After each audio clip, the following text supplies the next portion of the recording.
Hello everyone, welcome to Saroj Mishra YouTube channel में। YouTube channel पर आप सभी का बहुत बहुत स्वागत है। आरआरबी रेलवे रिक्रूटमेंट बोर्ड या आप रेलवे मंत्रालय भी कह सकते हैं।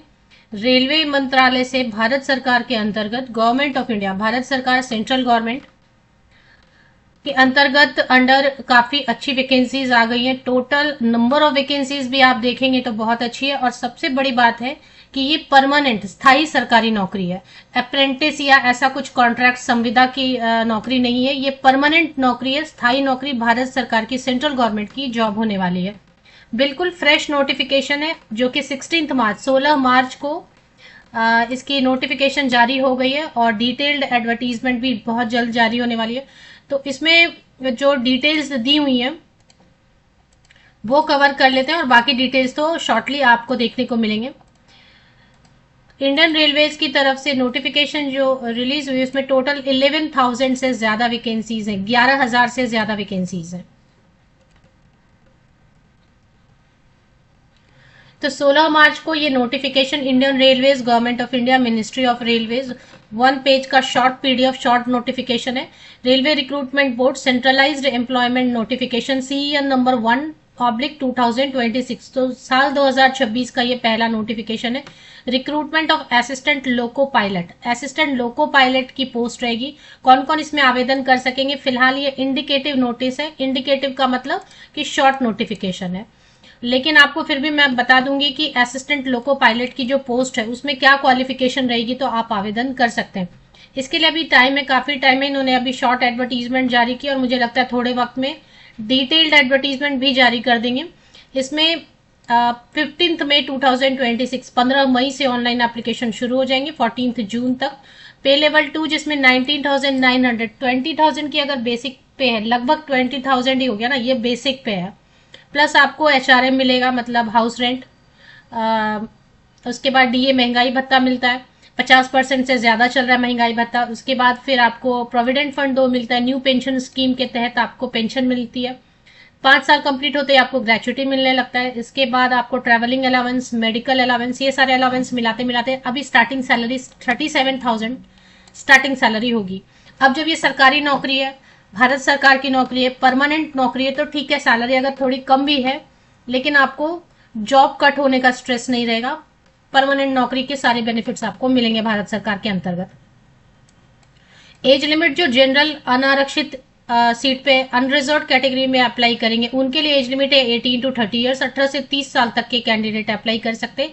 अगर आप रिजर्व कैटेगरी से, आरक्षित वर्ग से, तो इसमें 1 जुलाई 2026, 1 जुलाई 2026 को कट ऑफ डेट लेके एज की कैलकुलेशन करनी है। अनारक्षित वर्ग में अगर आप आवेदन करेंगे तो 18 से 30 साल, जनरल कैंडिडेट्स के लिए 18 to 30 ईयर्स, और बाकी अगर reserve category SC, ST, OBC, non creamy layer, PWD और एक्स सर्विसमैन, डिपार्टमेंटल एम्प्लॉयज, इन सब के लिए और भी ज्यादा एज में रिलैक्सेशन रहती है भारत सरकार के नियमों के अधीन। एससी एसटी कैंडिडेट को +5 ईयर्स अपर एज लिमिट में, OBC non creamy layer candidate को +3 ईयर्स अपर एज लिमिट में, पीडब्ल्यूडी कैंडिडेट को कम से कम 10 साल की छूट मिलती है, तो +10 ईयर्स।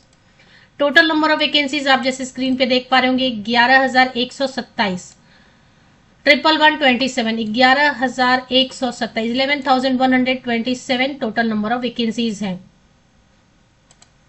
चलिए, और इसमें जो डिटेल्स लिखी हुई है वो देख लेते हैं। Candidates are advised to verify their primary details using Aadhaar during filling of online application in order to avoid inconvenience and delays due to special detailed scrutiny। तो आपकी जो प्राइमरी डिटेल्स है आधार में आपने फिल किया, आधार कार्ड में, उसको verify करके रखिए ठीक से। नाम आपका डेट ऑफ बर्थ आधार में जैसा है वैसा होना चाहिए 100%। और आप डेट ऑफ बर्थ जो है या आपका पूरा नाम जो है क्लास 10th के पासिंग सर्टिफिकेट में, 10वीं के पासिंग, तो 10वीं के पासिंग सर्टिफिकेट में आपका जन्म तिथि जो है एग्जैक्ट वही होना चाहिए, आपका पूरा नाम जो है उसी के हिसाब। तो ये सारे डॉक्यूमेंट्स आप रेडी करके रखिए। फिंगर प्रिंट्स है, बायोमेट्रिक्स फोटो, लेटेस्ट फोटोग्राफ आप अरेंज करके रखिए, सारी चीजें अरेंज करके रखिए, क्योंकि जब भी रेलवे की भर्ती आती है तो लाखों लाख कैंडिडेट एक साथ फॉर्म फिल करते हैं, तो उस समय सब आपका रेडी रहेगा तो 1 अटेम्प्ट में आपका फॉर्म सही भर के होता है। इसमें जो पार्टिसिपेट करेंगे आरआरबी, आपको पता है ना कि रेलवे की जो भर्ती आती है वो जोनल लेवल, अलग अलग रिक्रूटमेंट बोर्ड के हिसाब से आप फॉर्म भरते हैं। तो आरआरबी के हिसाब से डिस्ट्रीब्यूटेड रहती है वैकेंसीज। तो आरआरबी आप कौन से आरआरबी से फॉर्म भरेंगे? अहमदाबाद, अजमेर, बेंगलुरु, भोपाल, भुवनेश्वर, बिलासपुर, चंडीगढ़, चेन्नई, गोरखपुर, गुवाहाटी, जम्मू श्रीनगर, कोलकाता, मालदा, मुंबई, मुजफ्फरपुर, पटना, प्रयागराज, रांची, सिकंदराबाद, सिलीगुड़ी एंड तिरुवनंतपुरम। तो 20 चलिए, तो ये है अभी शॉर्ट नोटिफिकेशन। अब अप्लाई कौन कर सकते हैं ये मैं आपको बता देती हूँ। बहुत सारे जो है ना, मैंने फेसबुक चैनल बनाया, वहां पे भी जॉब नोटिफिकेशन शेयर कर देती हूँ। मेरा टेलीग्राम चैनल है, ये सारे ग्रुप्स हैं मेरे। आपको जो जो लिंक मेरे इसी यूट्यूब वीडियो के डिस्क्रिप्शन बॉक्स को आप नीचे तक चेक करो, जो जो लिंक आपको मिल जाता है ना, वो सारे क्लिक करके ऑटोमेटिकली आप ज्वाइन हो जाते हैं अलग अलग ग्रुप्स में। सब में वैकेंसी शेयर होती है, सभी सेफ हैं और सभी फ्री हैं। तो इसके लिए जो एसेंशियल क्वालिफिकेशन रहेगी असिस्टेंट लोको पायलट के लिए, इसमें 10th पास तो कम से कम होना चाहिए, 10वीं पास। और इसके बाद आपका आईटीआई होना चाहिए इन ट्रेड में से किसी एक में, fitter, electrician, mechanic, diesel etcetera. तो आईटीआई वाले कर सकते हैं अप्लाई। या फिर अगर मान लेते हैं आपने आईटीआई नहीं किया, तो जिन कैंडिडेट के पास आईटीआई नहीं है 10th के बाद में, वो डिप्लोमा इंजीनियर है अगर मैकेनिकल में, इलेक्ट्रिकल में, इलेक्ट्रॉनिक्स में या ऑटोमोबाइल में, तो वो अप्लाई कर सकते हैं।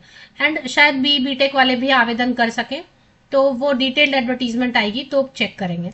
इसके अलावा जो इनकी सिलेक्शन की क्राइटेरिया होती है असिस्टेंट लोको पायलट के लिए, तो अभी लास्ट टाइम जो हुआ है उसके हिसाब से सीबीटी रहेगा, जो पहले स्क्रूटनी के लिए स्क्रीनिंग टेस्ट रहेगा सीबीटी 1, मतलब पहला प्रीलिम्स टाइप का जिसका मार्क्स काउंट नहीं होगा, ये सिर्फ आपकी शॉर्टलिस्टिंग के लिए होगा। फिर सीबीटी 2 होता है, second stage computer based test, और इसके बाद आपका कंप्यूटर बेस्ड एप्टीट्यूड टेस्ट होगा, तो ये तीसरे नंबर पे होगा।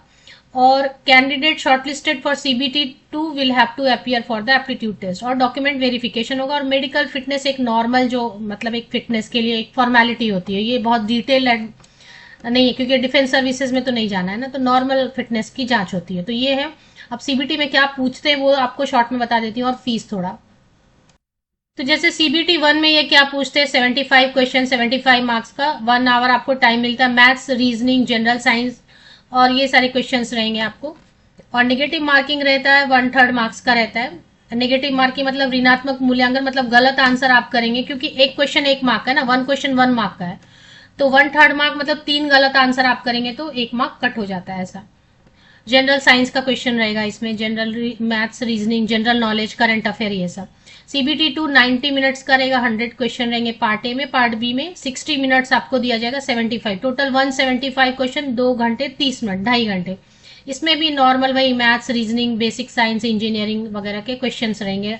आईटीआई ट्रेड के रहेंगे, पार्ट बी में ट्रेड रिलेटेड रहेंगे, इसमें भी नेगेटिव मार्किंग रहेगी। और एक जो है ना कंप्यूटर बेस्ड एप्टीट्यूड टेस्ट रहेगा, जिसमें कोई नेगेटिव मार्किंग नहीं रहेगी। फीस की डिटेल समझ लेते हैं।